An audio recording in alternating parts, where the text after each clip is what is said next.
Today is April 20th. For advocates of marijuana, it's 420, a day to celebrate cannabis culture. After the successful legalization of marijuana in 2 U.S. states last year, there's a renewed effort here in Canada. And as the CBC's Dyer explains, the movement is getting help from some deep pockets. It takes me an hour today to roll my joints. I'm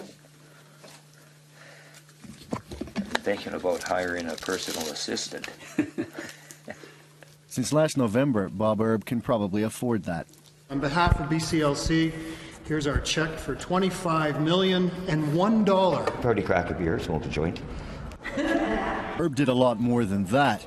Back in his hometown of Terrace, BC, he went on a Christmas spree. He gave $7 million to charities, friends, neighbors, and needy people.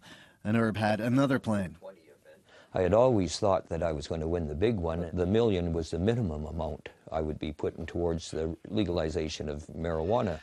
Just today's event is costing Bob Erb about $125,000, and that's only about a quarter of the money he's planning to spend on advocacy this year alone. It also paid for this fully catered policy lunch, focused political lobbying the Canadian movement to end marijuana prohibition has never seen before. That's the approach that brought legalization in Washington state and Colorado last November, 2 campaigns that cost a lot of money. Money this drug policy expert says Canadians aren't used to spending. In part because the drug laws in Canada, although they're bad, they're not as bad as they are in the United States.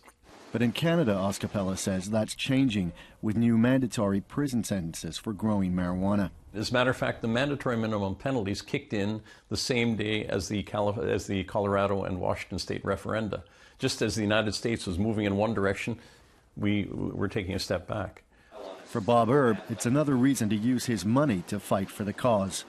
That was 6 steps back, 6 decades almost backward steps that Harper did. For some reason, they can't learn from just recent past history.